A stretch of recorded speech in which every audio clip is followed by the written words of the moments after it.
네, 여러분 안녕하십니까? 가장 빠른 종합뉴스 뉴스큐 시작합니다. 민주당 이재명 대표가 구속을 피했습니다. 다시 말해서 검찰이 이 대표 신병 확보에 실패한 겁니다.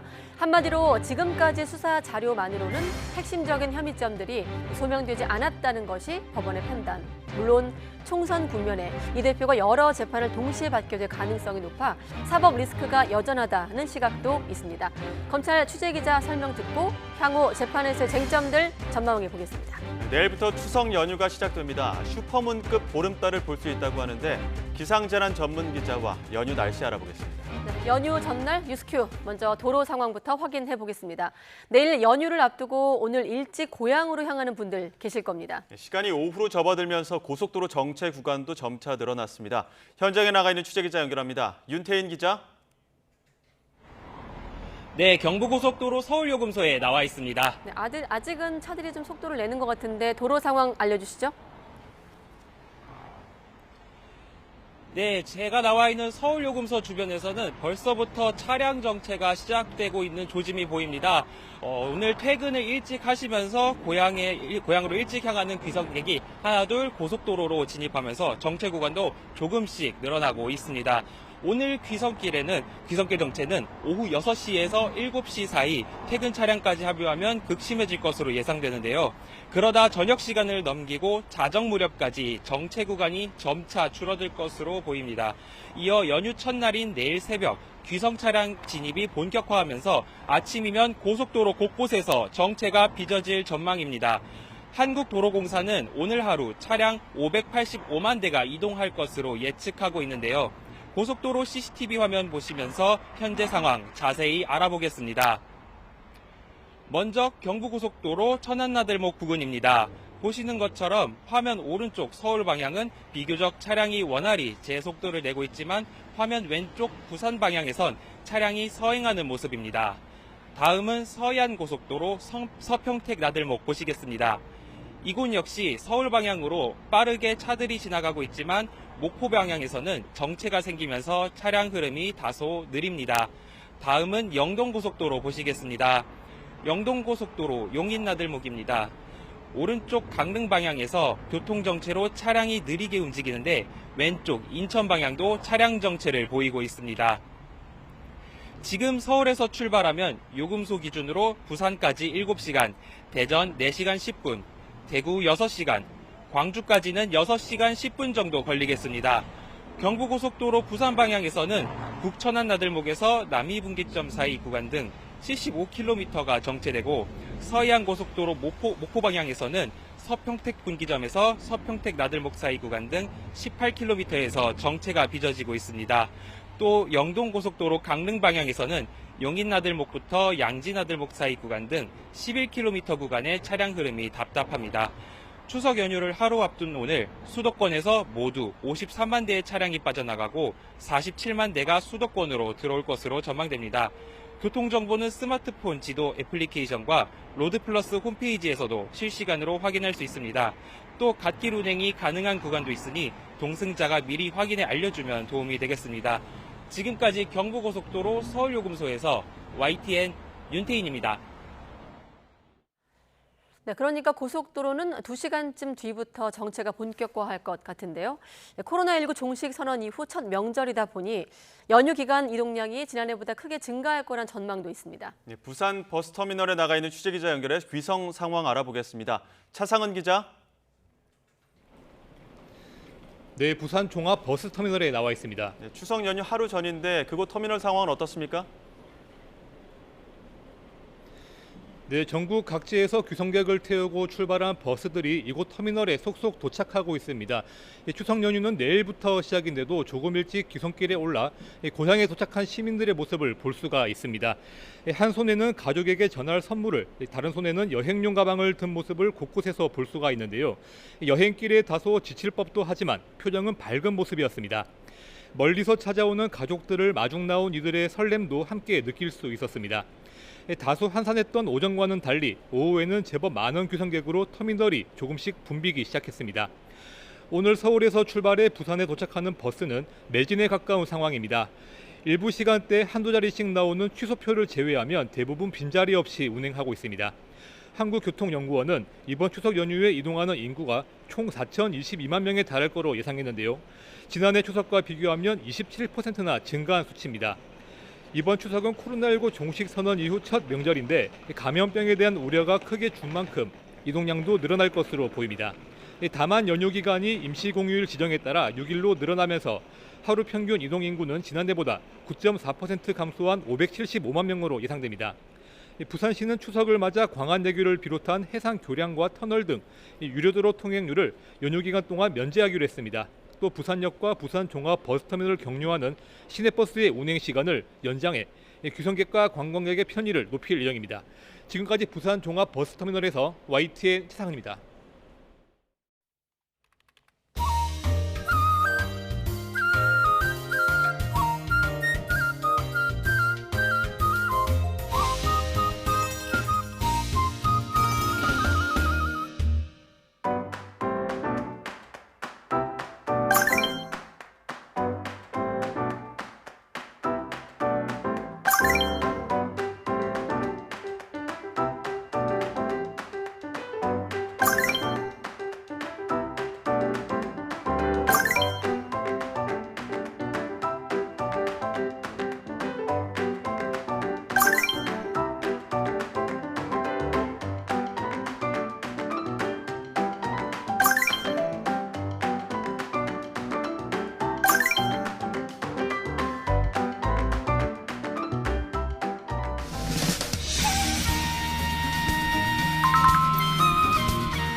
네, 선물 보따리 한가득, 설렘과 기대가 가득한 귀성길 현장부터 보셨는데 또 한편으론 무섭게 치솟는 장바구니 물가 때문에 고민인 분들도 계실 겁니다. 이렇게 너나 할 것 없이 오르다 보니 어디서 장 보는 게 더 저렴할지 궁금하실 텐데요.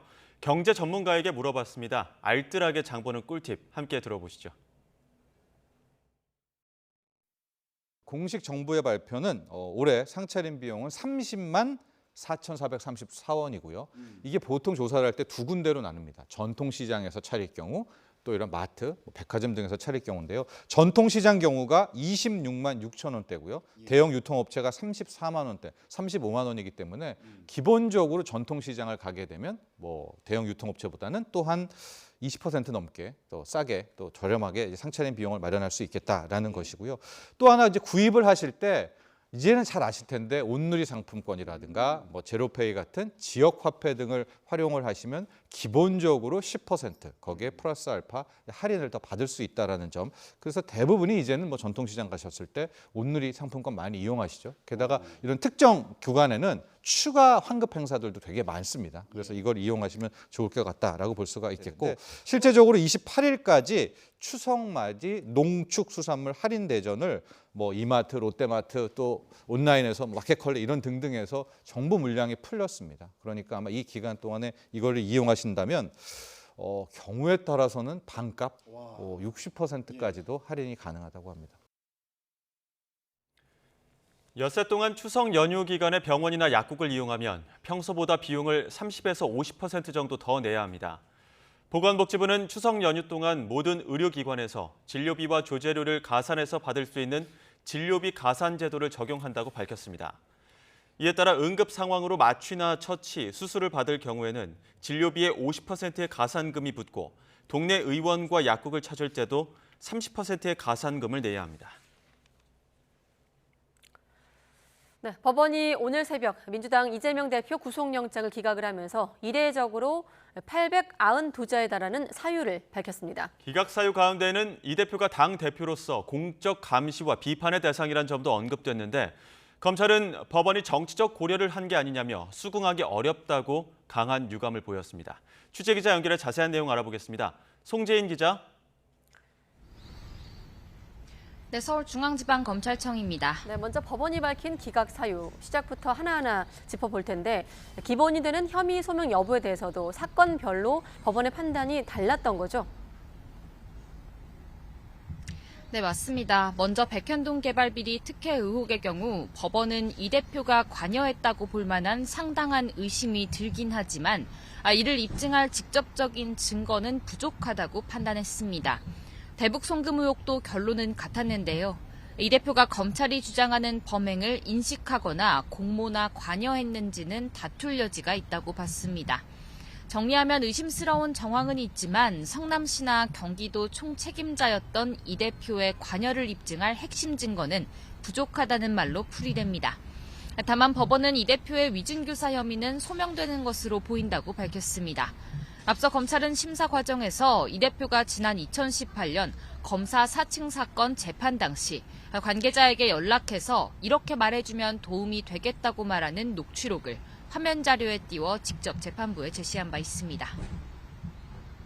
네, 앞서 이 대표 구속 여부를 가를 핵심은 증거인멸 우려일 거란 전망이 나왔지 않습니까? 이 부분에 대한 법원의 구체적인 판단은 어땠습니까? 네, 법원은 증거인멸 쟁점에 대해서도 사건별로 판단했습니다. 백현동 의혹과 위증교사 혐의는 현재까지 확보된 인적, 물적 자료에 비춰 인멸 우려가 있다고 보기 어렵다고 결론 내렸습니다.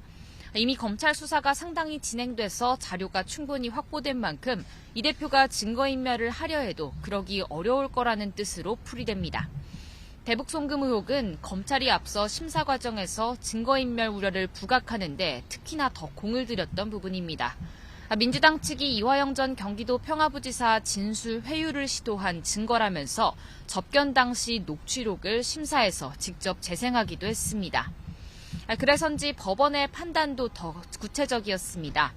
법원은 이 대표 주변인들이 이 전 부지사 진술에 부적절하게 개입했다고 의심할 만한 정황은 있지만 여기에 이 대표가 직접 관여했는지 단정하긴 어렵다고 판단했습니다.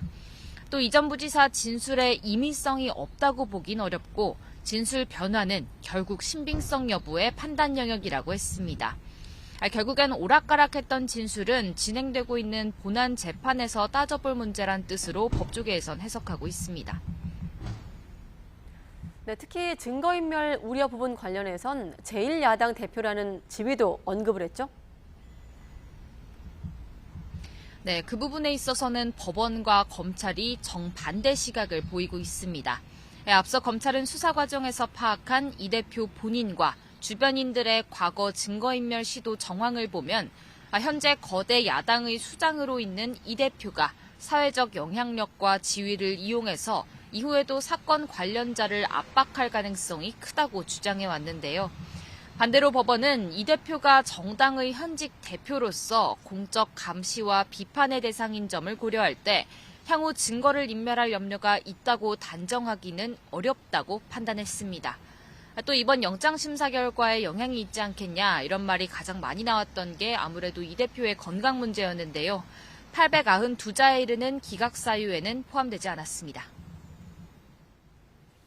이례적으로 긴 기각 사유였는데 이에 대한 검찰 반응도 정리해 주시죠. 네, 서울중앙지검 또 수원지검 관계자는 영장 기각을 수긍하기 어렵다면서 깊은 유감을 표명한다고 밝혔습니다. 특히 앞서 전해드린 법원이 이 대표 증거인멸 우려를 단정하기 어려운 이유로 당대표라는 점을 언급한 데 대해 오히려 검찰은 사법의 영역에 정치적 고려가 있던 게 아닌지 우려된다고 노골적으로 비판했습니다. 또 이 대표의 직접 지시나 관여가 입증이 덜 됐다고 본 재판부 판단에 대해서도 칼을 쥐어주며 지시해야만 살해 짓이냐, 이 대표가 직접 결제한 서류와 관계자 진술이 충분한데 녹취록 같은 것만 직접 증거로 인정될 수 있는 거냐, 이런 볼멘 소리가 잇따라 나왔습니다. 이원석 검찰총장도 출근길에 법원과 검찰의 시각 차이를 언급하면서 다만 이게 최종적인 판단은 아니라는 점을 강조했습니다. 직접 들어보시죠. 영장재판은 죄가 있고 없고를 따지는 본안재판이 아닙니다.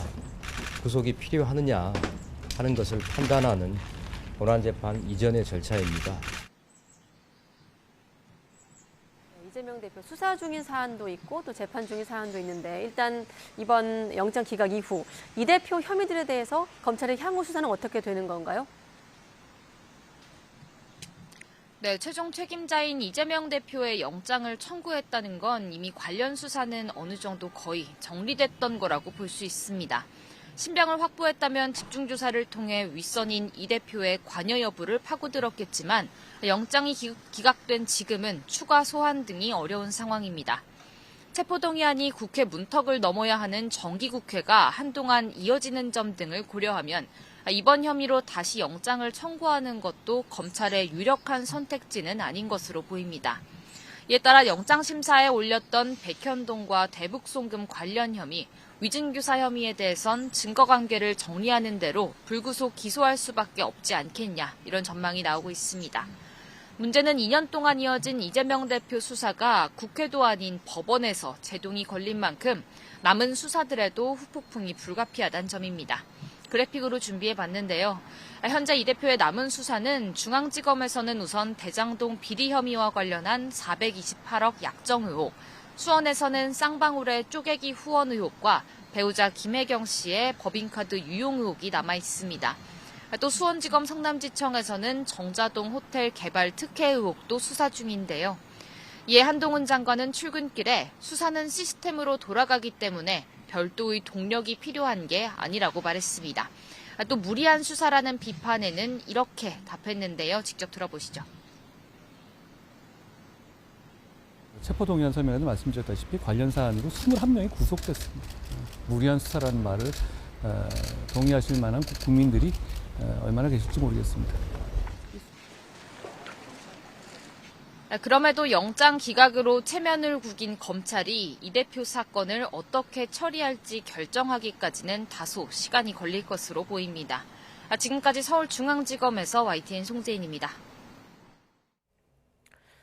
더불어민주당은 이재명 대표 구속영장이 기각된 것과 관련해 윤 대통령 사과, 또 한동훈 법무부 장관 파면을 촉구하며 총공세에 돌입했습니다. 반면 국민의힘은 법원의 결정이 혐의에 대한 면죄부나 검찰 수사 부당함의 근거가 될 수 없다며 이 대표의 사과와 대표직 사퇴 요구로 맞불을 놨습니다. 국회 취재기자 연결합니다. 박광열 기자. 네, 국회입니다. 네, 먼저 민주당 대여 공세 수위를 더 높이는 모양새입니다. 네, 그렇습니다. 이 대표에 대한 법원의 영장 기각을 고리로 민주당은 공세의 고삐를 더 조였습니다. 이 소속 의원 전체 이름으로 된 입장문을 통해 윤 대통령 사과와 한동훈 장관 파면을 촉구하며 이 정부와 검찰을 향한 비판 수위를 끌어올렸습니다. 직접 들어보시죠. 윤석열 대통령은 이재명 대표 표적 수사와 무리한 구속 시도에 대해 사과해야 합니다. 또한 이번 수사를 사실상 지휘한 한동훈 법무부 장관을 즉각 파면해야 합니다. 네, 동시에 대여 강경 드라이브에도 속도를 냈습니다. 정부 규탄, 문화재 등을 통한 여론전 돌입은 물론 이 장관 후보자 송곳 검증을 강조하며 치열한 공방을 예고했습니다. 이 친명계 원내사령탑 선출과 영장 기각으로 이재명 체제 강화 전망에 무게가 실리는 가운데 이 대표는 병원에서 휴식을 취하고 있습니다. 앞서 구치소를 나서면서는 이 상대를 없애는 전쟁이 아닌 진정한 의미의 정치로 되돌아가길 바란다며 이 정부 여당을 에둘러 비판하기도 했습니다. 상대를 죽여 없애는 그런 전쟁이 아니라 국민과 국가를 위해 누가 더 많은 역할을 제대로 할 수 있는지를 경쟁하는 네, 비명계 역시 이번 결정이 이 검찰의 수사권 오남용에 경종을 울렸다고 힘을 보탰지만 이 사법 리스크의 완전한 해소는 아니라고 단서를 달았습니다. 이 친명계 중심의 이탈표 색출 등을 용납할 수 없는 행위로 규정하면서 이 체포한 사태로 촉발된 민주당 내홍이 한동안 불가피하다는 관측도 제기됩니다. 네, 이번 영장 기각과 관련해서 국민의힘은 이해할 수 없는 결정이라고 강력하게 반발했죠. 네, 밤사이 전해진 제1야당 대표 구속영장 기각 소식에 국민의힘은 추석맞이 귀성인사 일정을 취소하고 의원총회를 열어 대응책을 모색했습니다. 민주당의 대통령 사과와 한동훈 장관 파면 촉구를 정치 공세라고 강하게 규탄하면서 이재명 대표 사과와 대표직 사퇴 요구로 역공에 나섰습니다. 영장 기각이 범죄 사실에 대한 면죄부는 아니라는 건데요. 직접 들어보시죠. 범죄 사실 소명 부분에 대한 이재명 대표의 사과와 당대표 사퇴를 요구하기로 했습니다. 그리고 배신자 색출, 법원 압박 등 반민주주의 또 반헌법적 행동에 대한 사과를 요구합니다. 나아가 법원이 이 대표 강성 지지층인 이른바 개딸에 굴복했다고 이 비판 강도를 높였습니다. 증거인멸 염려가 차고 넘치는데 마치 기각결론을 정해놓은 듯 논리가 맞지 않는다며 김명수 체제 편향적 사법부의 반국가, 반헌법적 결정이라고 날을 세웠습니다. 권력의 유무로 구속 여부를 결정하는 유권 석방, 무권 구속이라고 하는 결과라고 하겠습니다. 이런 가운데 여야는 다음 달 6일 국회 본회의를 열어 이균용 대법원장 후보자 임명동의안을 표결하기로 잠정 합의했습니다. 지난 21일 이재명 대표 체포안 가결 여파로 처리하지 못한 민생법안 90여 건도 같은 날 다루기로 했습니다. 연휴를 앞두고 나온 이번 영장 기각 결정이 추석 민심에 줄 영향과 함께 향후 국회 운영에 미칠 파장 등에 여야 모두 촉각을 곤두세우는 모습입니다. 지금까지 국회에서 YTN 박광렬입니다. 네, YTN은 내년 총선을 앞두고 이번 달부터 정기 여론조사를 시작했습니다. 먼저 정당 지지도를 물었더니 더불어민주당이 34.4%, 또 국민의힘은 27%로 오차 범위를 넘는 격차를 보이는 것으로 나타났습니다. 조사는 민주당 이재명 대표 구속영장 심사 전날과 당일에 진행됐는데 민주당 지지층 결집 효과가 반영된 것으로 보입니다. 조성호 기자가 보도합니다.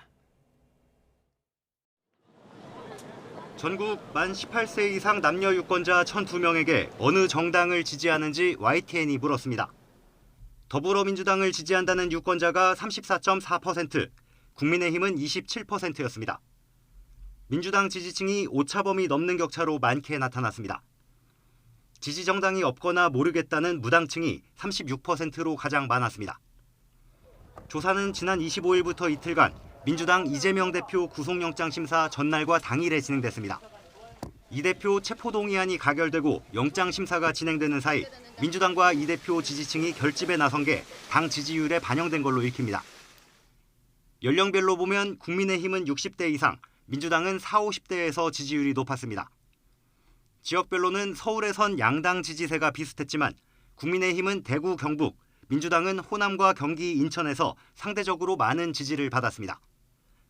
구속 여부와 상관없이 백현동 개발 비리와 대북 송금 의혹 등으로 검찰이 이재명 대표를 수사하는 걸 어떻게 보는지도 알아봤습니다.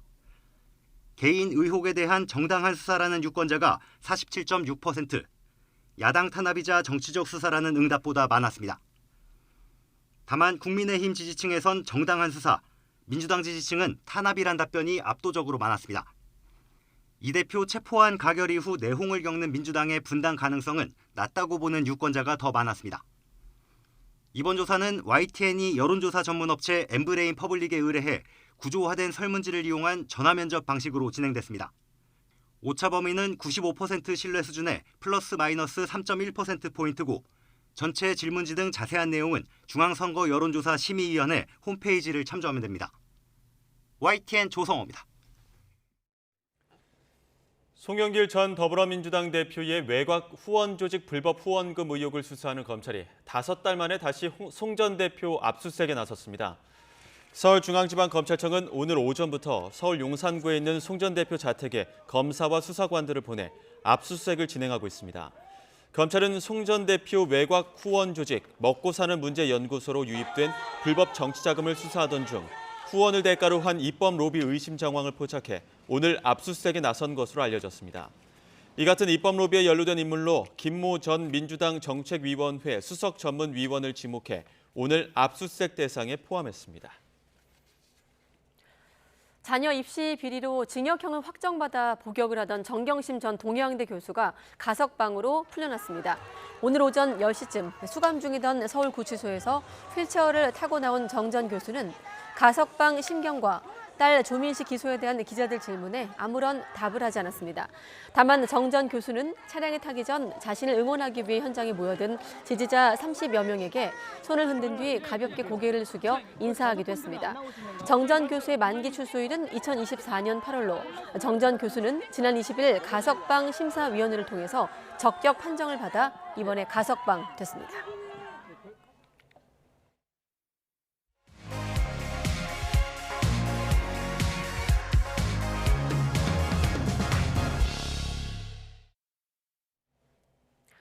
네, 이재명 민주당 대표의 구속영장 기각에 대한 법리적인 쟁점과 또 이후 전망까지 계속해서 변호사와 함께 짚어보겠습니다. 오늘은 박성배 변호사와 함께합니다. 안녕하십니까?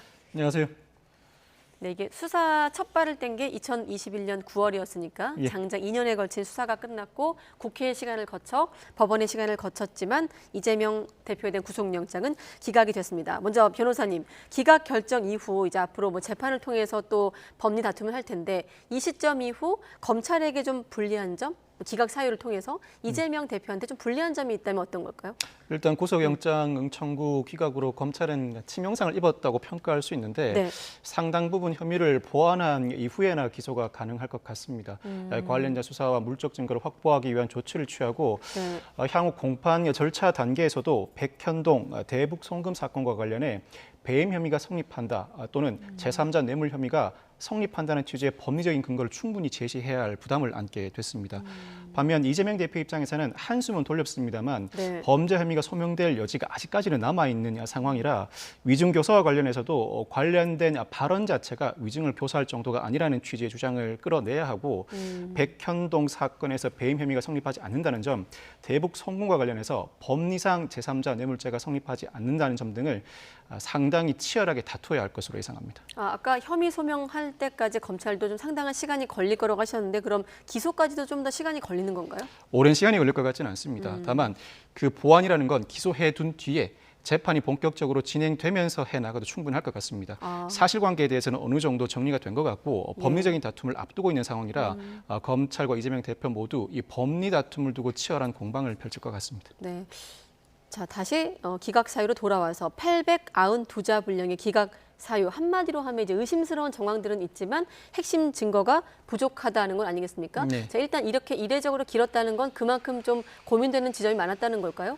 전 국민의 관심을 받고 있는 사안이고 정치적으로 첨예하게 대립하고 있는 사안입니다. 그 자체가 영장 전담 판사로서는 상당히 부담스럽고 네. 구속영장 청구서 첫 페이지에는 그러니까 피의자 인적 사항, 범죄 사실, 구속의 필요성을 적는 난이 있는데 보통 범죄 사실이나 구속의 필요성은 그 양이 많다 보니 이 검찰이 별지로 구성을 합니다. 네. 그 마지막에 영장을 발부하지 않을 경우에 발부하지 않은 취지 및 이유를 기재하는 란이 있습니다. 상당히 칸이 좁아서 통상 영장 전담 판사가 구속영장을 기각할 때는 그 칸에 맞춰 간단하게 적기 마련입니다. 네. 그런데 829자에 이른다는 것은 영장 전담 판사도 역시 별지 형태로 그 내용을 구성했다고 봐야 하는데 어떤 결정을 내리더라도 정치적으로 해석될 수밖에 없는 사안이라 추상적으로 기재했다가는 정치적 공격을 받을 수 있다는 부담에 네. 나름대로 사실과 법리에 근거해서 충실히 판단했다는 그 주장을 펼치기 위해서 상당히 상세한 근거를 남겨둔 것 같습니다. 네, 오늘 국회 현장 연결해봐도 어느 정도 정치 공격이 있는지는 좀 확인이 되는 상황이고요. 자, 혐의 관련해서 법원의 판단을 좀 간단히만 짚어보겠습니다. 자, 백현동 개발 사업 관련해선 피의자가 관여가 있었다고 볼 만한 상당한 의심이 든다면서도 역시나 증거 자체가 부족하다라고 판단했거든요. 네, 이 사실 백현동 사건은 이재명 대표가 받고 있는 다른 혐의 사건과 다르게 관련 재판이 상당히 진행돼 있습니다. 이른바 로비스트로 지목되고 있는 김인섭 씨가 구속 기소된 상황인데 이 특가법상 알선수재 이 사건과 관련해 성남시 알선을 해주고 그 대가로 돈을 받은 혐의로 이미 수사 단계에서 구속돼 재판이 진행되고 있습니다.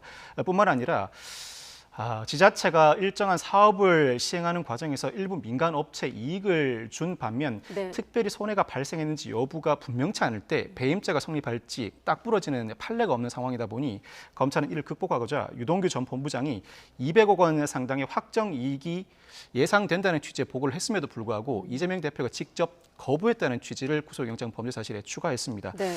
그럼에도 불구하고 구속영장이 기각되었는데 재판부는 이 백현동 사건의 경우에는 피의자의 지위, 관련 결재 문건, 관련자들의 진술 등을 종합할 때 관여하였음을 의심할 만한 상당한 정황은 있습니다만 직접 관여했음을 입증할 만한 증거 자체가 부족하고 무엇보다 사실관계 내지 법리적 측면에서 다툼의 여지가 있다고 판단했습니다.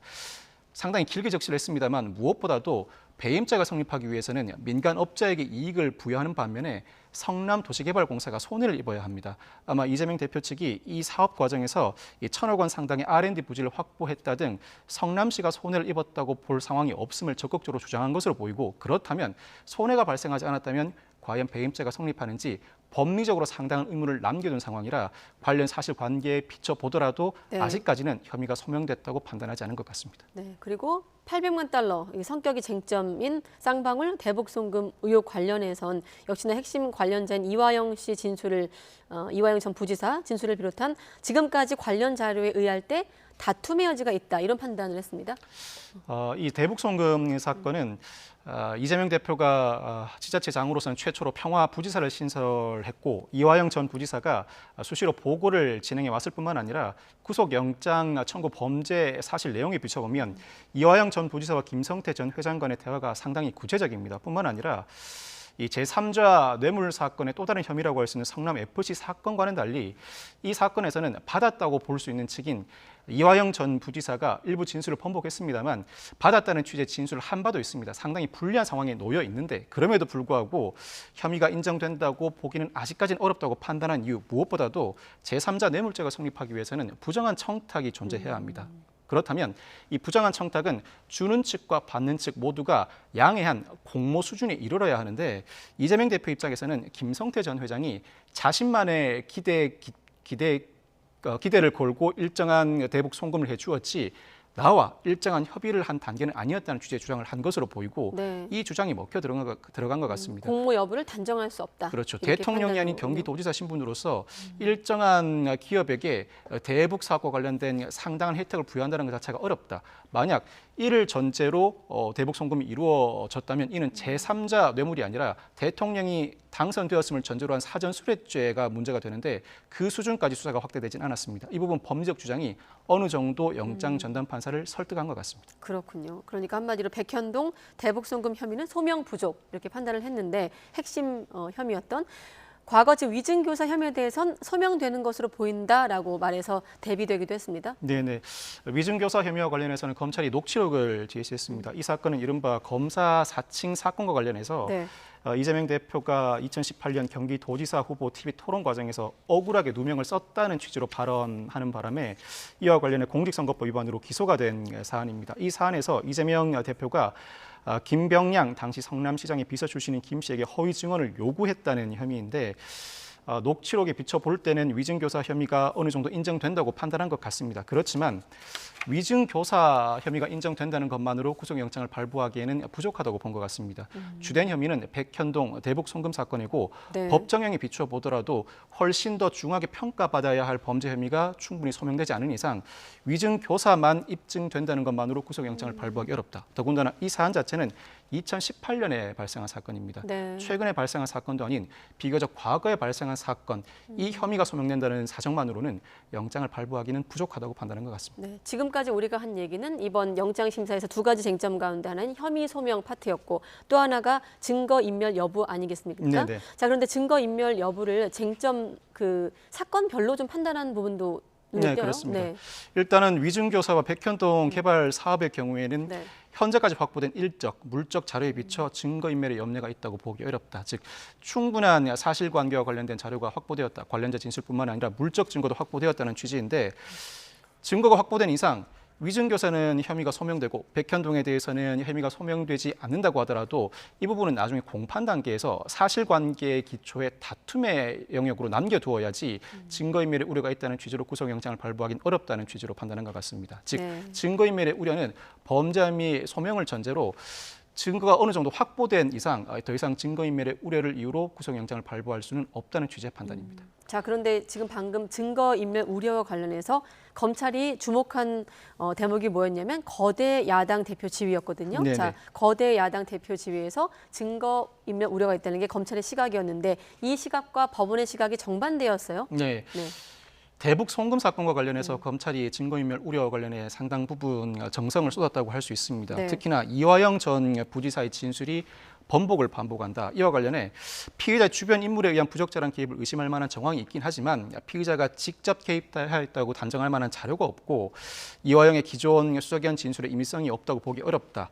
피의자가 현재 정당의 현직 대표로서 공적 감시와 비판의 대상인 점 등을 감안하면 증거인멸의 우려가 있다고 단정하기 어렵다는 취지로 밝혔는데 사실 이 부분은 증거인멸의 우려가 있다고 볼 만한 정황도 덜어 있고 없다고 볼 만한 정황도 들어 있습니다. 그렇지만 통상 판결도 마찬가지고 구속영장을 기각할 때 그 사유를 적시하는 부분도 범죄 혐의 소명과 연동해서 증거인멸의 우려를 판단하게 됩니다. 만약 대북 송금 의혹과 관련해 상당 부분 범죄 혐의 소명이 이루어졌다는 판단이 섰으면 증거인멸의 우려가 상당하다는 취지로 구속영장을 발부했을 것입니다. 네. 그렇지만 대북 송금 의혹과 관련해 범죄 혐의 소명이 부족하다고 판단하는 이상 관련 증거인멸 우려가 충분히 입증되었다고 보기 어렵다는 취지로 증거인멸 우려도 받아들이지 않았습니다.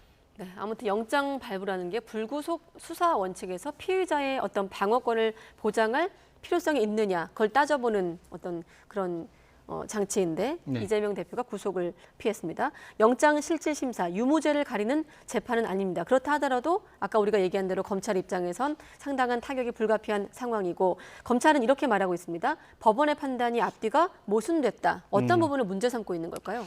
위증교사 혐의가 인정되었음에도 불구하고 증거인멸의 우려가 있다고 보기 어렵다고 판단한 부분, 그러니까 주변 인물에 의한 부적절한 개입을 의심할 만한 정황을 인정하면서도 역시 증거인멸의 우려가 있다고 보기 어렵다고 판단하는 부분을 들고 있습니다.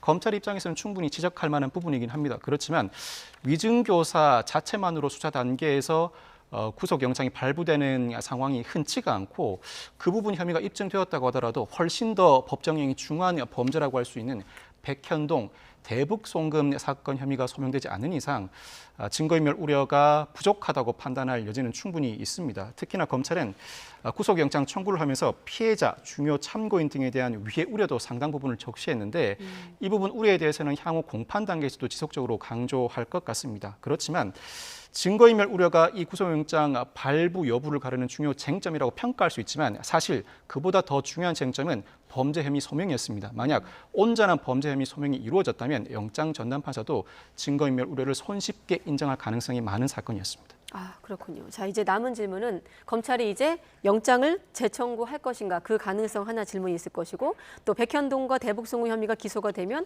총선 국면에서 이재명 대표가 몇 개의 재판을 동시에 받게 되는가, 바꿔 말해 사법 리스크가 여전한 것인가라는 질문이 남거든요. 먼저 영장 재청구 가능성은 어떻게 영장 보십니까? 재청구 가능성 상당히 희박합니다. 1987년 현행 헌법 이후에 체포 동의안이 가결된 국회의원에 대해서 구속영장 발부가 기각된 경우가 모두 3차례 있었습니다. 이재명 대표 사건을 포함해서입니다. 네.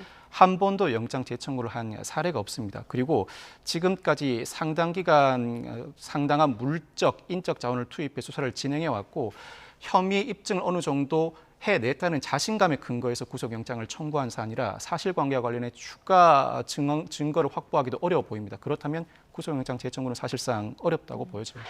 네, 자 재판은 어떻습니까?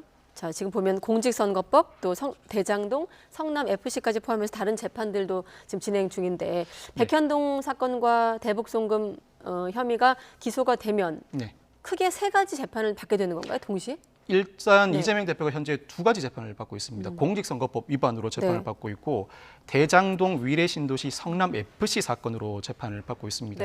이 공직선거법 위반 사건과 관련해서는 이 김문기 전 처장을 알지 못했다는 허위사실 공표 혐의와 이 백현동 특혜 의혹을 부인하면서 허위사실을 공표한 혐의인데 김문기 전 처장과 관련된 혐의는 어느 정도 심리가 마무리되었고 이 백현동 특혜 의혹과 관련된 혐의 재판이 본격적으로 진행될 예정입니다. 지금까지 벌써 1년 넘게 재판이 진행돼 왔고 격주 금요일 이재명 대표가 출석을 하고 있습니다. 아울러서 대장동 위례신도시 성남 FC 사건은 그동안 공판 준비 기일만 오랜 기간 지속되어 오다가 다음 달 6일 이제야 첫 재판이 열리게 됩니다. 상당 부분 재판에 시간이 소요될 것으로 예상되는데 여기에 백현동 대북 송금 의혹이 기소된다면 3개의 재판을 받아야 할 뿐만 아니라 피고인의 재판 편의를 위해서 대장동 위례신도시 성남 FC의 사건을 병합한다면 이때는 재판이 2년이 지속될지 3년이 지속될지 예견할 수가 없습니다. 지나치게 오랜 시간 재판이 이어질 것 같습니다. 그러니까 정리하면 백현동 사건이 만약에 재판에 넘겨지면 대장동 사건과 병합 가능성이 있고 그 기록이 양이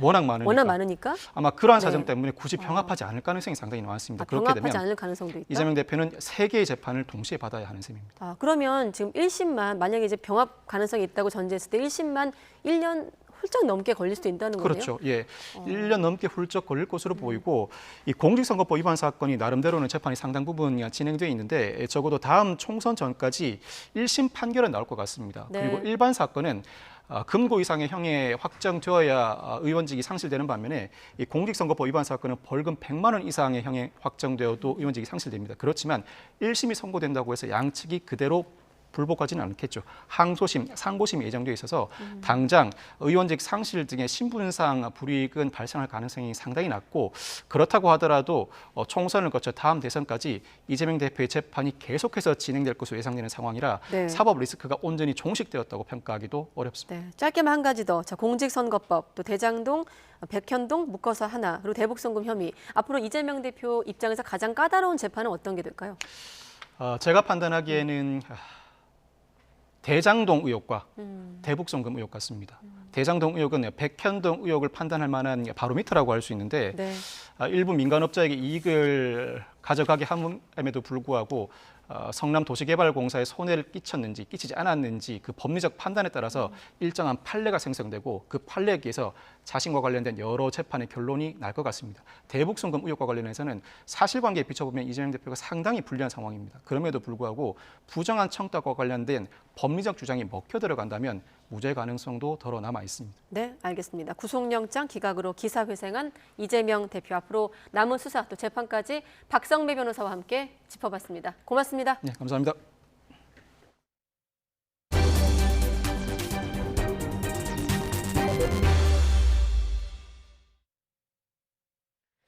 네, 이번에 환율 알아보죠. 원달러 환율이 하루 만에 또 연고점을 경신했습니다. 장중한 때 1,356원까지 오른 환율, 상승폭을 줄여나갔습니다.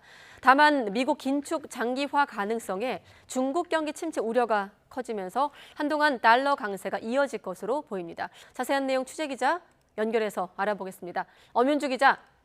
네, 한국거래소입니다. 네, 연고점을 하루 만에 경신한 원달러 환율, 어떻게 마감했습니까? 네, 개장과 동시에 연고점을 넘어선 원달러 환율은 어제보다 0.8원 오른 1,349.3원에 장을 마쳤습니다. 간밤 글로벌 달러화 강세를 반영하며 단숨에 1,355원으로 개장한 환율은 장 초반 1,356원까지 올랐는데요. 이후 단기 급등에 따른 부담감이 유입되고 위안화 약세가 진정되면서 1,340원대 후반까지 상승폭을 줄여나갔습니다. 이렇게 달러 강세가 지속하는 건 미국 긴축 기조 장기화 경계심과 함께 안전자산 선호와 위험자산 흡피 심리가 맞물린 영향이 큽니다. 실제로 주요 통화들과 비교해 달러 가치를 나타내는 달러 인덱스도 최근 10개월 사이 최고치를 기록했습니다. 여기에 미국 의회가 내년 예산안에 아직 합의를 하지 못해 셧다운 우려까지 나오는 것은 우리 경제로서는 악재입니다. 유럽 경기 부진과 중국의 부동산 위기 등 글로벌 경기 침체 우려가 커지는 것도 부정적인 요소입니다. 특히 중국이 경기 회복을 위해 각종 부양책과 함께 시중에 막대한 유동성을 공급하고는 있지만 여전히 살아나지 않고 있는데요. 이와 관련해 정부는 최근 원달러 환율은 달러화 강세에 따른 주요국 환율과 비슷한 흐름으로 보인다면서도 특별한 요인 없이 투기적 요인이 심해지는 등 시장 불안이 나타나면 대응하겠다고 밝혔습니다. 시장이 굉장히 한쪽에 쏠림 현상에서 불안 양상이 굉장히 과도하게 나타날 경우에 당국은 필요할 때 시장 안정 조치는 해나갈 것이다. 이런 말씀드립니다. 이런 상황에서 우리 시장은 모두 상승 마감했습니다. 코스피는 어제보다 0.09% 오른 2,465.07로 거래를 마쳤고 코스닥 지수도 어제보다 1.59% 오른 841.02로 장을 종료했습니다. 지금까지 한국거래소에서 전해드렸습니다. 네, 그리고 추석 연휴 앞두고 3조 8천억 원가량이 시중에 풀렸습니다. 한국은행은 추석 연휴 전 10영업일 동안 금융기관에 공급한 화폐가 3조 8,486억 원으로 추산된다고 밝혔습니다. 이 기간 한은이 발행한 화폐는 4조 995억 원, 한은금고로 돌아온 화폐는 2,509억 원이었습니다. 지난해 추석 연휴 전 10영업일과 비교하면 화폐의 발행액이 10.2%, 환수액이 34.2%가 줄어 순발행액은 8%, 3,338억 원이 감소했습니다. 올해 1분기 주춤했던 가계와 기업 빚이 다시 반등해 역대 최대로 불어났습니다. 한국은행은 주택시장 회복세에 가계 빚이 더 늘 수 있다며 금융 불안정성이 커지지 않도록 정책 대응을 강조했습니다. 이형원 기자입니다. 가계와 기업 모두 빚 부담이 늘었습니다. 올해 2분기 말 명목 국내 총생산 대비 가계 기업 빚 규모는 다시 반등해 역대 최고치를 기록했습니다. 기업 신용 비율은 외환위기 당시 수준을 넘어섰고 가계 신용도 선진국이나 신흥국 평균을 크게 웃돌았습니다. 개인 사업자 대출을 포함한 가계대출 차주 한 명당 짊어진 빚 규모는 소득의 3배에 달했습니다. 지난 2019년 대비 증가폭은 청년층이 가장 컸습니다. 전세자금 대출 확대와 특례 보금자리론 공급 등으로 주택담보대출을 활용한 주택 구매가 늘어난 영향으로 분석됩니다. 처음 대출했을 때는 이제 금리가 좀 낮았었는데 이번에 코로나 끝나면서 금리가 많이 올라서 이제 그 이자가 굉장히 많이 늘었어요. 이렇게 고금리로 늘어난 상환 부담의 연체율도 늘었습니다. 전체 청년층 연체율은 0.58%로 청년 취약 차주는 8.41%로 급등했습니다. 문제는 이런 상황에도 주택시장 회복세에 가계빚이 계속 늘 수 있다는 점입니다. 한국은행은 적절한 대응이 없다면 해마다 최대 6% 늘어 2년 뒤에는 2천조 원을 훌쩍 넘길 수 있다고 우려했습니다. 2, 4분기에는 오를 가능성이 있지 않냐고 말씀하셨는데 현재 저희가 2, 4분기 대출 상황을 보면 그런 부분을 배제할 수는 없을 것 같습니다. 이에 가계빚이 계속 늘면 금융 불안정성이 커지고 소비 투자가 위축될 수 있다며 급증한 대출 부문을 점검하고 공급 관리로 주택 시장을 안정화해야 한다고 조언했습니다. YTN 이영훈입니다. 소상공인 10명 중 9명 가까이가 대출금 상환으로 힘들어하는 것으로 조사됐습니다. 소상공인 연합회는 소상공인 1,300여 명을 대상으로 조사한 결과 87.6%가 현재 대출금 상환에 대해 힘들다고 답했다고 밝혔습니다. 괜찮다는 응답은 2.1%에 그쳤고 보통이라는 응답은 10.4%였습니다. 소공연은 경기 침체가 장기화해 부채가 늘고 기준금리가 급격하게 인상돼 금융비용이 대폭 증가한 것이 영향을 미쳤다고 설명했습니다. 네, 다시 말씀드리지만 내일부터 추석 연휴가 시작이 됩니다. 날씨는 비교적 좋아서 고향 오가는 길에 불편은 없을 것으로 전망되고 있습니다. 보름달도 구름 사이로 볼 수 있다고 하는데요. 김민경 YTN 기상재난 전문 기자와 함께 연휴 날씨 자세히 알아보겠습니다. 어서 오십시오. 안녕하세요.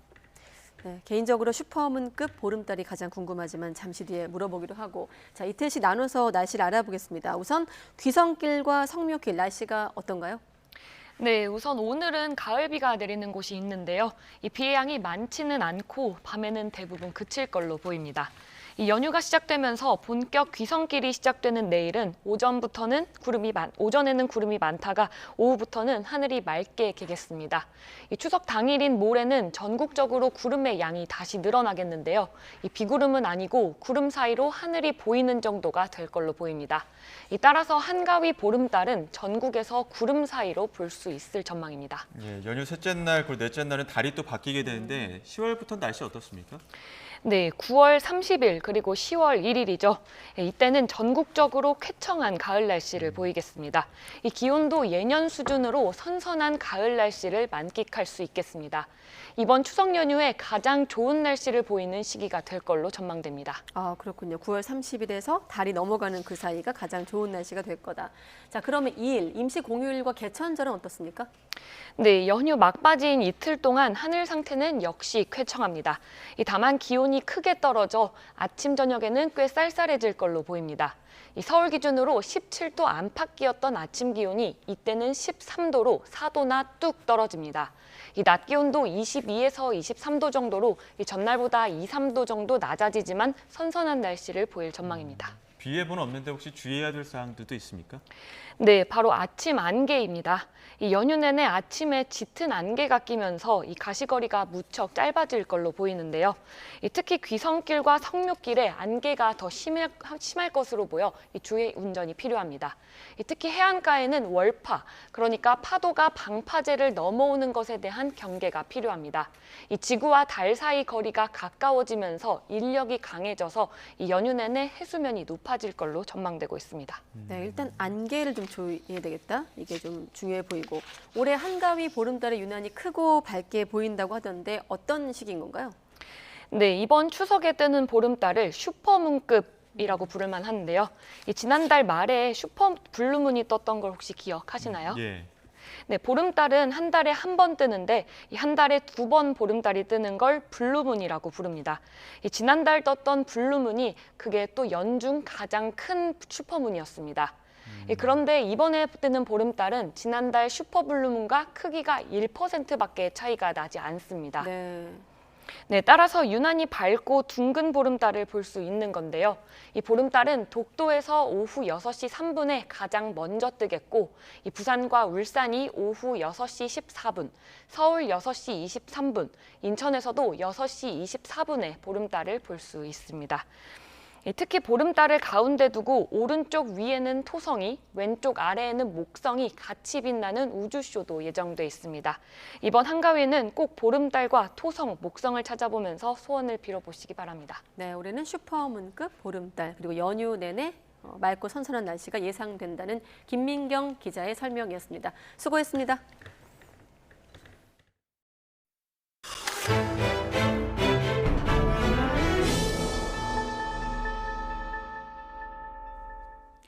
네, 이번 주 YTN이 연속 보도하고 있는 LH 검단 신도시 아파트의 외벽 철근 누락 관련 마지막 보도입니다.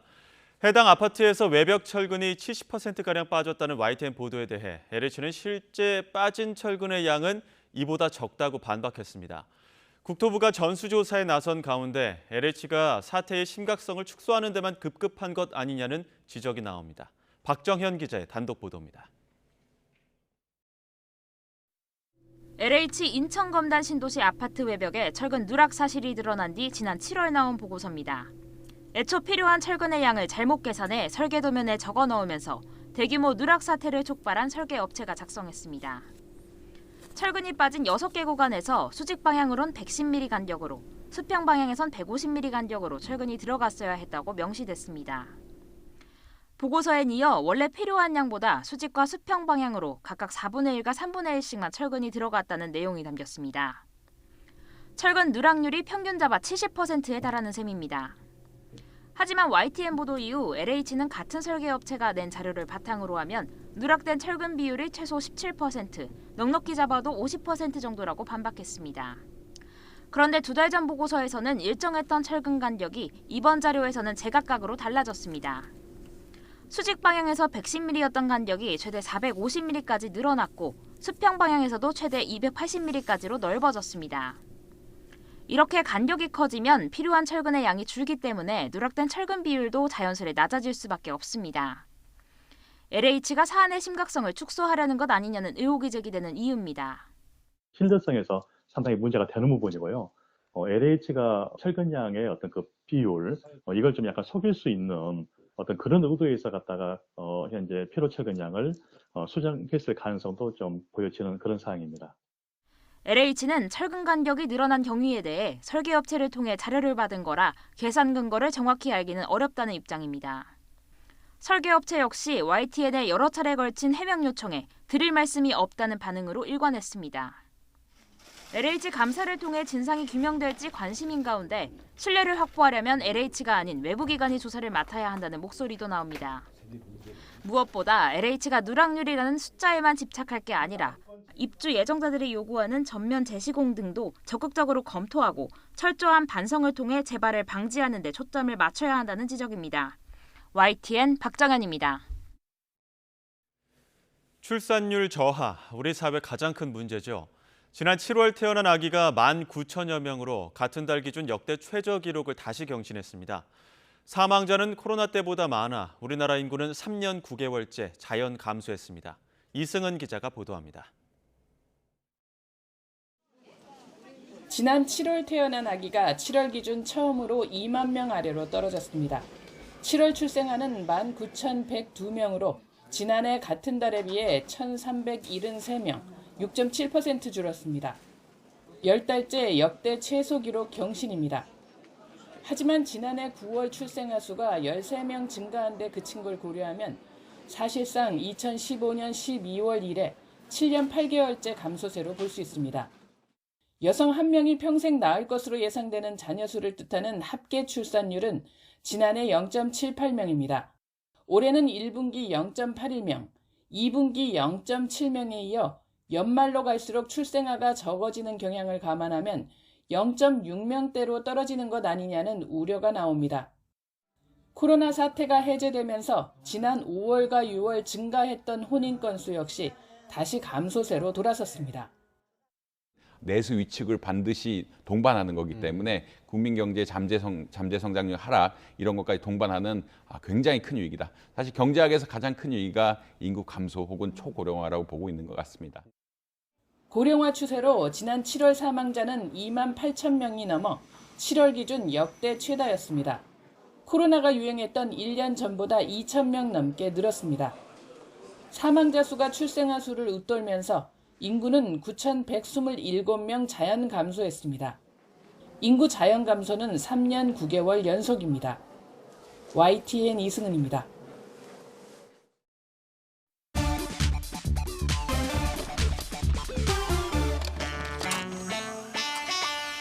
전체 관람가.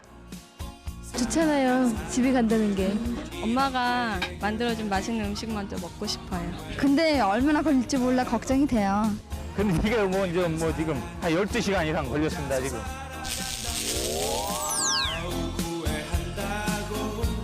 고속버스 터미널과 기차역에는 일찍 고향을 찾는 사람들로 발디딜 틈이 없습니다.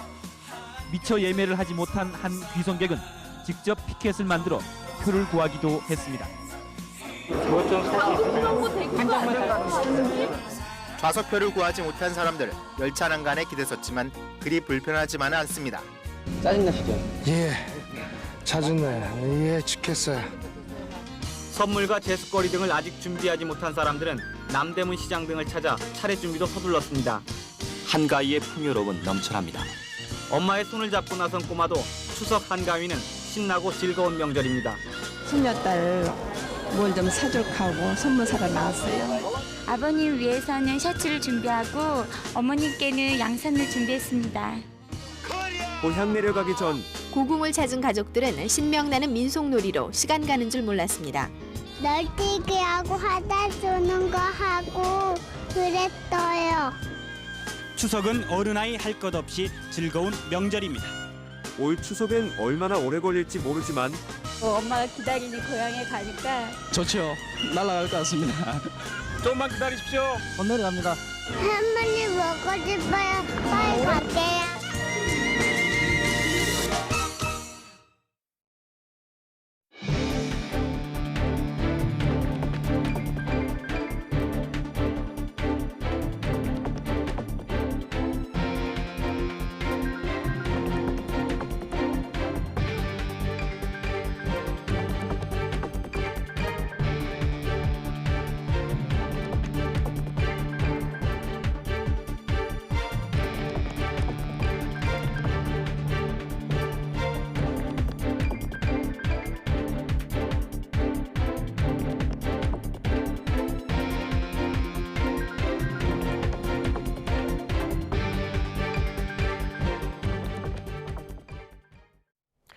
네, 여러분은 언제 어디로 어떻게 출발하십니까? 민족 대명절 한가위를 맞아 귀성 행렬이 이어지기 시작했습니다. 전국의 기차역과 버스터미널은 귀성객들로 붐볐는데요. 넉넉한 한가위를 만끽하기 위해 고향을 찾는 귀성객들을 오선열 기자가 만나봤습니다. 귀성객을 가득 태운 열차가 들어옵니다. 일찍 고향을 찾은 귀성객들이 손을 잡고 줄지어 내립니다. 갖가지 선물로 두 손은 무겁지만 발걸음은 가볍기만 합니다. 2년 만에 내려왔고 오랜만에 마스크 빼고 그냥 신나게 내려온 것 같아서 기분 좋게 내려왔어요. 오랜만에 내려갔으니까 어머니랑 이야기도 많이 하고 같이 시장도 가고. 손주를 얼싸안는 할아버지 얼굴엔 웃음꽃이 활짝 피었습니다. 바쁜 일상을 보낸 직장인들에겐 가족을 볼 수 있는 추석 연휴가 꿈만 같습니다. 부모님이랑 같이 어디 좀 갔다가 좋은 시간 좀 보내고 명절 때 같이 시간 보내고 한 이틀 있다가 올라갈 예정입니다. 할머니 할아버지 보니까 기분이 좋아요. 고속버스 터미널 대기실도 평소보다 북적입니다. 오후가 되면서 귀성객은 더 많아졌습니다. 오랜 시간 이동에 지칠 법도 하지만 얼굴엔 피곤함 대신 기쁨이 가득합니다. 부모님 뵈러 왔고 부산에 오는데 차도 막힐 것 같고 내일 오면 표도 없을 것 같고 해가지고 오늘 미리 왔어요. 올해 추석 연휴 동안 이동이 예상되는 인원은 4천여만 명. 힘든 일상을 잠시 뒤로하고 어머니 품 같은 고향을 찾는 민족 대이동이 시작됐습니다. YTN 오선일입니다. 네, 악성 민원에 시달리다 숨진 대전 초등교사와 관련해 교육청이 학부모 2명을 경찰에 수사 의뢰하기로 했습니다. 또 숨진 교사가 민원에 고통받는데도 소극적 대응으로 일관한 전 근무지와 현 근무지 교장, 교감을 징계할 방침입니다. 양동훈 기자의 보도입니다. 대전시 교육청은 이달 초 숨진 40대 초등학교 교사와 관련해 진상조사 결과를 발표했습니다. 2019년부터 2022년까지 4년 동안 학부모 2명이 무려 16차례나 반복 민원을 제기한 거로 드러났습니다. 3일 연속 민원을 제기한 뒤 연이어 경찰과 학교폭력위원회에 아동학대로 신고했는가 하면 검찰에서 무혐의 처분을 내렸는데도 이를 인정할 수 없다며 또 연거푸 민원을 넣어 고인에게 극심한 정신적 고통을 준 거로 조사됐습니다. 교육청은 악성 민원을 반복 제기한 학부모 2명에 대해 공무집행 방해 등 혐의로 경찰에 수사 의뢰할 예정이라고 밝혔습니다. 악성 민원에 제대로 대처하지 않은 전 근무지와 현 근무지 교장, 교감 4명에게도 책임을 묻기로 했습니다. 숨진 교사가 상담 과정에 교권보호위원회 개최를 2차례 요구했지만 학교는 관련 자료를 제출하지 않았다는 이유로 위원회를 열지 않은 거로 확인됐습니다. 학부모들이 부적절한 요구를 반복하는데도 민원이 더 커질 수 있다는 이유로 소극적으로 대응했고 고통받는 교사에 대한 보호 조치도 제대로 하지 않았다고 교육청은 지적했습니다. 관리자가 미흡하게 대처한 것은 교육공무원법상 성실 의무 등에 위배되므로 학교 관리자 등 관련자에 대해서는 징계 등 조치를 취할 예정입니다. 교사노조는 수사 의뢰와 관리자 징계 방침에 대해 환영한다는 입장을 냈습니다. 하지만 교사를 보호하겠다는 취지로 도입된 민원 대응팀에 또 교사를 투입하는 사례가 일부 접수되고 있다며 재발 방지 대책들이 일선 학교에 제대로 적용될 수 있도록 노력해야 한다고 강조했습니다. 교육청 차원에서 이런 계획안이 취지에 맞게 이루어질 수 있도록 앞으로 꾸준한 지도와 관리가 필요하다고 생각합니다. 또 관리자들에 대한 엄중한 징계와 숨진 교사에 대한 순직 인정을 통해 교육청의 교권 보호 의지를 보여달라고 촉구했습니다. YTN 양동훈입니다.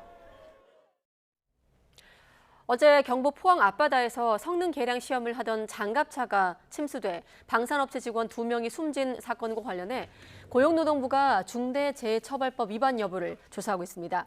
대구지방고용노동청은 사고 장갑차에 결함이 있는 건 아닌지 또 비가 오는 날씨에 무리하게 시험 운행을 한 건 아닌지 들여다볼 것으로 알려졌습니다. 미술품에 20억여 원을 투자해놓고 수익금으로 80억여 원을 내놓으라며 갤러리 대표를 폭행하고 협박한 일당에 경찰에 붙잡혔습니다. 일당 가운데는 폭행과 협박을 위해 동원된 이른바 MG 조폭이 포함돼 있었습니다. 우종훈 기자의 보도입니다. 서울 강남구에 있는 갤러리. 남성 한 명이 소파에 앉아 있는 여성의 머리를 다짜고짜 손으로 내리칩니다. 곧이어 건장한 체격의 남성 3명이 더 들어와 여성을 둘러싼 채 협박하더니 벽에서 그림을 떼어갑니다. 폭행과 협박을 당한 여성은 이 갤러리의 대표. 여성을 때린 남성은 갤러리를 통해 28억 원을 투자한 투자회사 대표 30대 A씨입니다. A씨는 원하는 시기에 수익금을 받지 못하자 이자까지 붙여 모두 87억 원을 내놓으라며 갤러리 대표를 협박하기 시작했습니다. 이 과정에서 이른바 MZ 조폭과 중국 동포 출신 폭력배 6명을 동원해 피해자를 흉기로 협박하거나 건물 지하실에 7시간 넘게 가두기도 했습니다. 걱정해라. 죽이진 않았고 그냥 네가 손발이 없이 살길 바래. 한 달 사이 피해자와 배우자에게 전화를 720여 통 걸 만큼 괴롭힘은 집요했는데 이들이 지난 5월부터 피해자에게 빼앗은 미술 작품과 현금은 2억 8천여만 원에 이릅니다. A씨가 동원한 MG조폭 불사파와 기화 조선족 폭력배들은 피해자를 차량과 사무실, 지하실 등에 감금하고 동시에 폭행 및 협박을 하였고 A씨 등 9명을 특수강도와 특수강요 등의 혐의로 검찰에 넘긴 경찰은 아직 붙잡히지 않은 조폭 등 공범 3명의 행방을 쫓고 있습니다. 또 비싼 아파트에 살면서 고급 외제 차량을 타고 다닌 조폭 일당의 휴대전화를 디지털 포렌식해 돈을 어떻게 벌어왔는지 파헤치고 있습니다. 경찰은 검거된 조폭들이 다른 폭행, 협박 범행에 동원된 적 있는지 살펴 이들에게 범죄단체 조직죄를 적용할지 검토하고 있습니다. YTN 우종훈입니다. 고 이해람 공군 중사 사건과 관련해 이른바 전익수 녹취록의 원본 파일을 조작한 변호사 김모 씨에게 징역 2년을 선고한 원심이 대법원에서 확정됐습니다. 과거 공군 법무관으로 근무한 김 씨는 공군본부 보통검찰부 소속 군 검사들이 지난 2021년 6월 나눈 대화 내용이라며 녹취록을 허위로 군인권센터에 제보했고 군인권센터는 이를 토대로 전익수 공군 법무실장이 가해자에 대한 불구속 수사를 지휘했다는 의혹을 제기했습니다. 부산진 경찰서는 조건 만남을 미끼로 20대 남성을 유인해 폭행하고 금품을 뺏은 혐의로 10대 3명을 붙잡아 구속영장을 신청했습니다. 세 사람은 오늘 새벽 0시 40분쯤 부산 부전동에서 20대 남성을 기절할 때까지 때린 뒤 현금과 휴대전화를 빼앗은 혐의를 받고 있습니다. 부산 남부경찰서는 뺑소니 혐의로 40대 A씨를 구속해 검찰에 넘기고 차량을 압수했습니다. A씨는 지난달 6일 오전 7시 50분쯤 부산 밀락동에서 오토바이를 타고 지나가던 B씨를 승용차로 들이받은 뒤 달아난 혐의를 받고 있습니다. 사고 다음 경찰에 붙잡힌 A씨는 4차례에 걸쳐 음주나 무면허 운전으로 처벌받은 것으로 확인됐습니다. 지난 15일 새벽 대구 두산동에서 불법 유턴하던 SUV에 부딪힌 전기차 택시의 급발진 의심 사고가 발생해 경찰이 수사에 나섰습니다. 해당 전기차 택시는 사고 직후 시속 188km로 돌진했고 2.5km를 달려 신호를 기다리던 다른 차를 들이받고 멈췄는데 이로 인해 모두 7명이 다친 거로 조사됐습니다. 경찰은 사고 기록 장치 등을 확보하고 국립과학수사연구원에 브레이크 페달 조작 여부를 비롯한 사고 상황 조사를 의뢰했습니다. 보이스피싱을 당한 피해자들은 빼앗긴 돈을 돌려받지 못하는 경우가 대부분인데요. 경찰이 100억 원이 넘는 피해금이 가상자산 거래소에 묶여있던 사실을 확인하고 환급에 나섰습니다. 어떻게 가능했는지 윤흥성 기자가 보도합니다. 최근 보이스피싱 범죄 수익금이 코인 형태로 해외에 유출되는 사례가 많은 것에 주목한 경찰. 가상자산 거래소와 대책을 논의하다 새로운 사실을 알게 됐습니다. 보이스피싱 피해금 입금이 확인돼 이용 정지된 국내 가상자산 거래소 5곳에 339개 계정에 무려 122억 3천만 원이 남아있었던 겁니다. 경찰은 계좌 추적을 통해 피해자 503명을 특정했고 이 가운데 지금까지 103명에게 40억 원을 돌려줬습니다. 4년 전 남편과 사별한 A씨도 1,000만 원을 받게 됐습니다.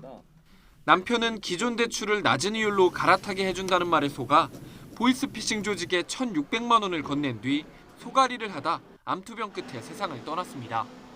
저도 솔직히 믿기지 않았어요. 남편이 진짜 많이 도와주나 보다. 저희 어려운 형편에. 현행법상 시중은행끼리는 서로 정보를 공유할 수 있어서 지급 정지와 피해금 환급이 모두 가능합니다. 다만 가상자산 거래소는 금융기관으로 취급되지 않아 동결까지만 가능하고 환급은 이뤄지지 않는데 이번엔 경찰이 묶여있던 거래소 계정의 입금 내역을 역추적하면서 피해자들에게 돈을 돌려줄 수 있게 된 겁니다. 현행 법과 제도의 미비 때문에 피해자들이 신속한 환급을 받지 못할 수밖에 없었던 빈 공간을 경찰 활동을 통해서 메꿀 수 있었다는. 경찰은 앞으로도 가상자산 거래소에서 보이스피싱 피해자들의 돈이 추가로 확인되면 계속해 환급 절차를 밟아나갈 계획입니다.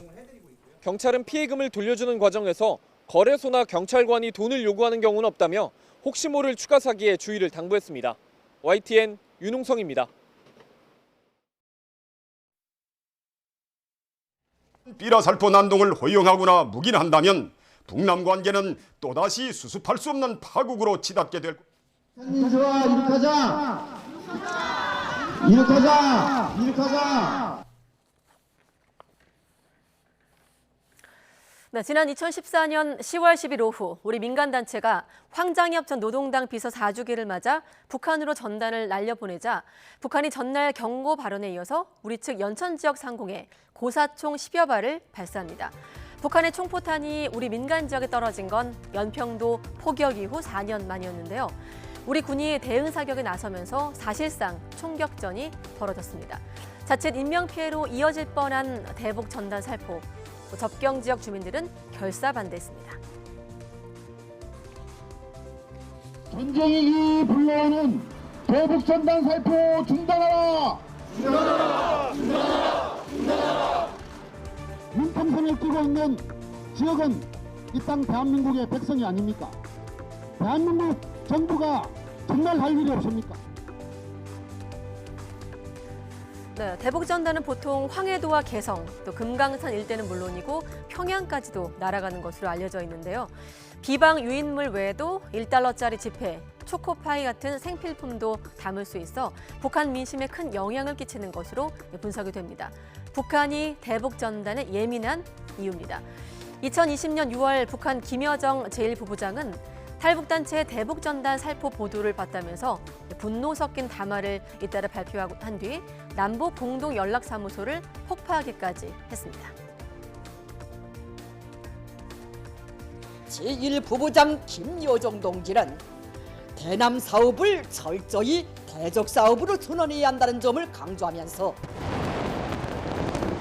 16일 14시 50분 요란한 폭음과 함께 동남 공동연락사무소가 비참하게 파괴됐습니다. 네, 김여정 부부장, 우리 정부를 향해서 대북전단 금지법이라도 만들라고 맹비난하기도 했는데 당시 청와대와 통일부가 대북전단에 대한 규제 방침을 밝혔습니다.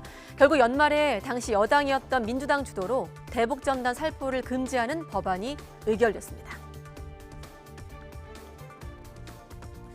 계속 187인 중 찬성 187인으로서 남북관계 발전에 관한 법률 일부 개정 법률안 대안은 가결되었음을 선포합니다. 네, 하지만 김여정법이란 오명 속에서 표현의 자유와 북한 주민의 알 권리를 침해한다는 비판이 이어졌습니다.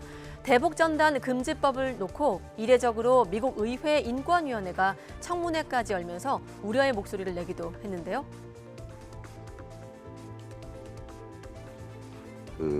북한에 국정하는 그런 이제 반대한민국적인 이제 김여정 함영법이다라고 하고요. 보다도 이제 표현의 자유 영역이 있는 거, 그래서 기본권이 침해되는 거고.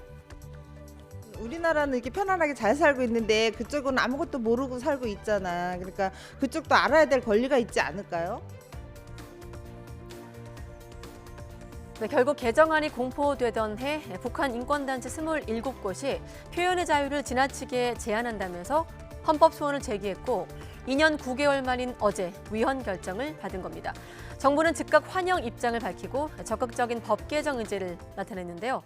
탈북 단체들이 추가 대북 전단 살포를 예고한 가운데 군 당국의 대북 확성기 방송 재개 여부에도 관심이 쏠리고 있습니다. 이어서 조수연 기자가 보도합니다.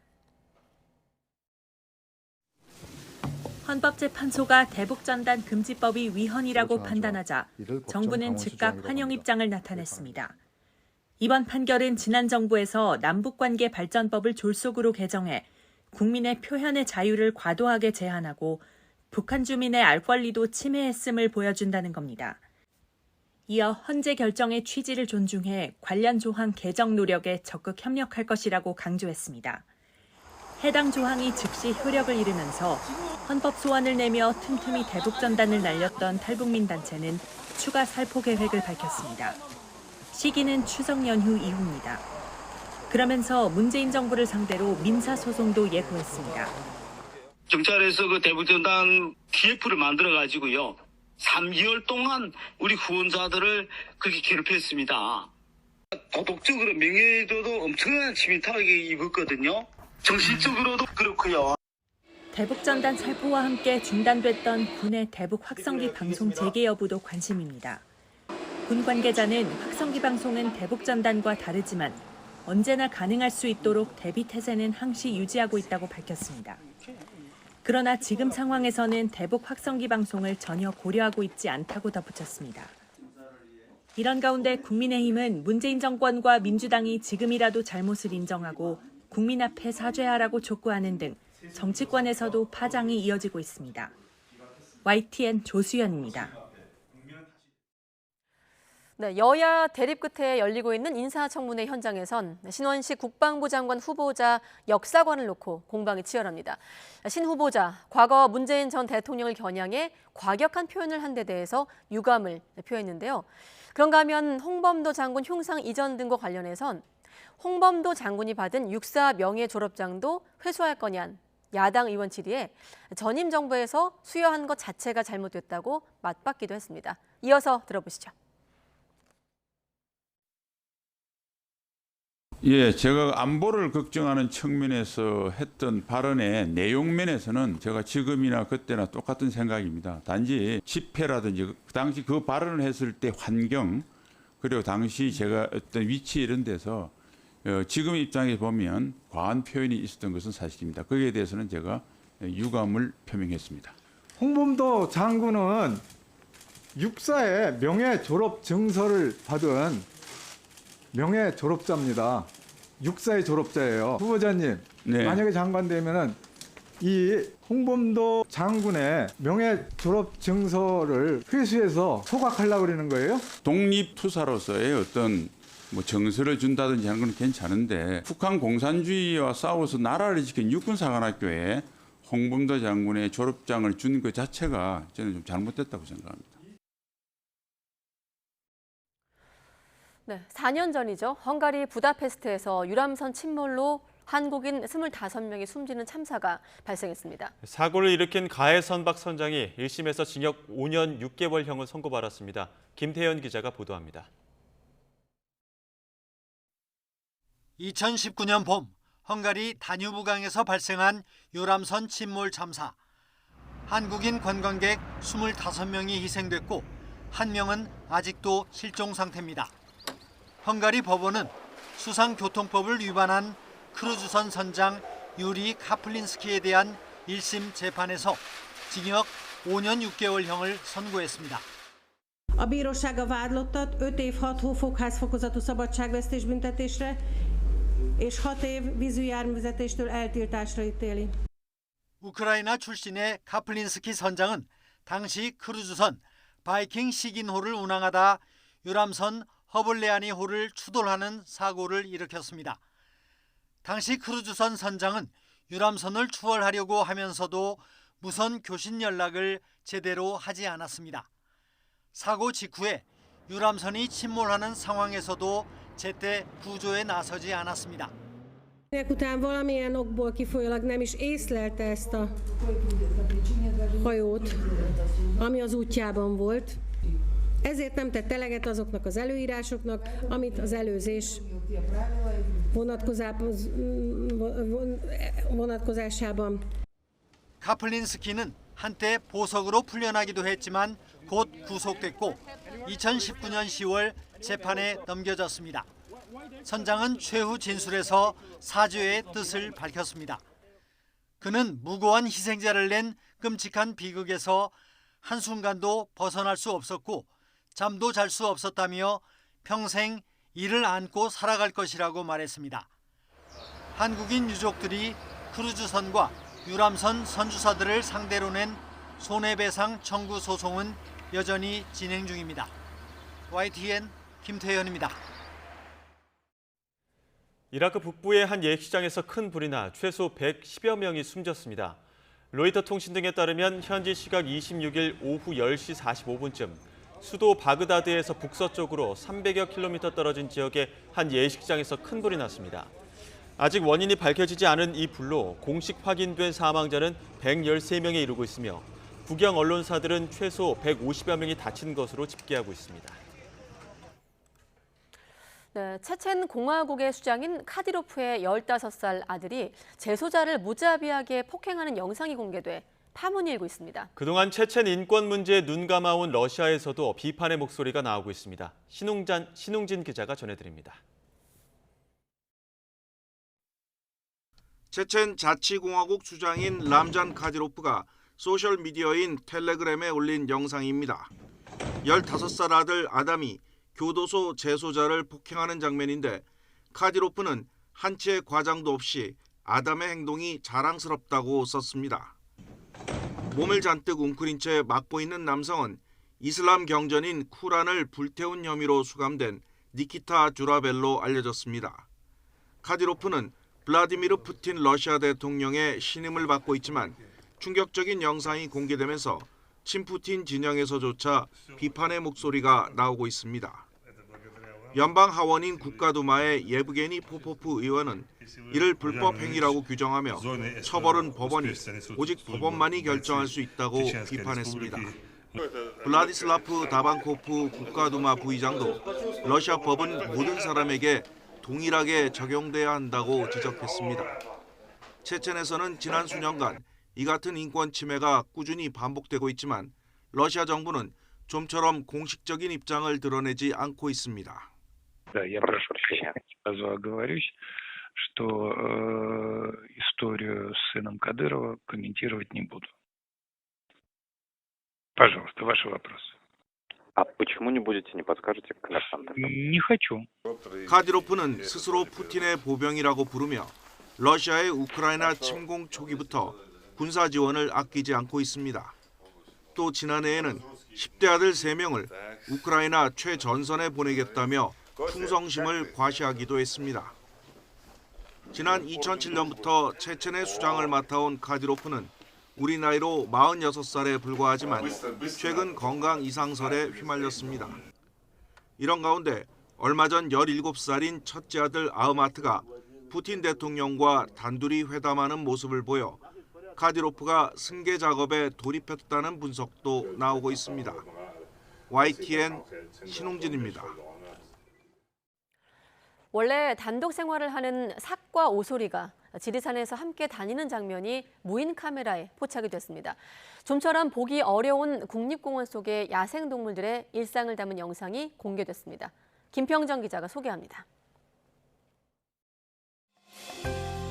수풀이 우거진 습지에 고양이와 닮은 동물 가족이 나들이를 즐기고 있습니다. 자세히 보니 온몸에 반전 무늬가 선명한 멸종위기종 살길이다. 무릉덩이에 호기심을 보이며 뛰어놀던 새끼들은 이내 어미를 따라 사라집니다. 어두운 밤 지리산에서는 동물 2마리가 빛이 반사된 눈을 반짝이며 지나갑니다. 앞서가는 오소리를 살기 뒤따르고 있는데 원래 단독 생활하는 두 동물이 함께 지내는 모습이 관찰된 것은 흔치 않은 일입니다. 신기한 야생동물의 일상을 생생하게 포착한 건 국립공원 곳곳에 설치된 무인 카메라입니다. 특히 어미가 새끼를 보살피는 장면이 많이 찍혔는데 우등산 탐방로에서 어미 고라니를 부지런히 쫓아가는 새끼 고라니가 카메라에 담겼고 소백산에서는 들꿩이 새끼를 데리고 다니는 모습이 포착됐습니다.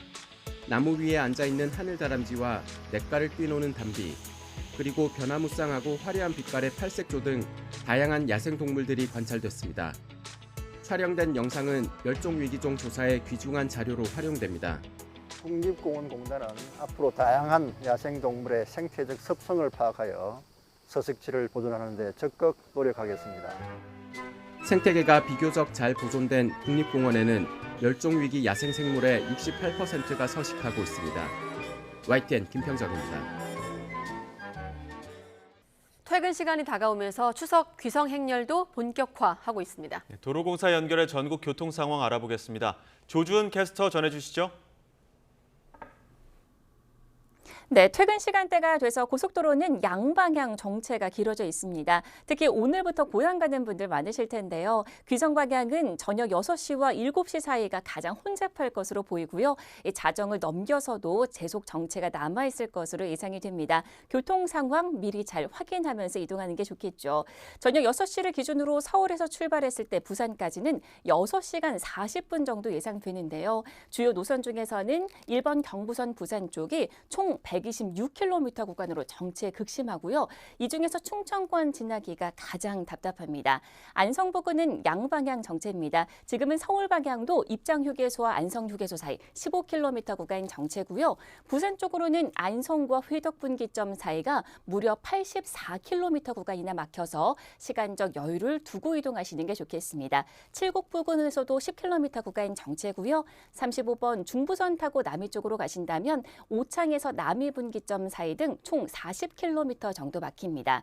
충청권에서 25번 논산 천안선도 논산 쪽 25km 구간 정체인데요. 그중에서 천안분기점과 차량터널 지나기가 가장 답답하고요. 정안 휴게소 부근으로도 꾸준하게 속도가 떨어집니다. 오늘은 40번 평택 제천선도 힘겹습니다. 제천 쪽 안성휴게소에서 안진터널까지 11km 구간 막힙니다.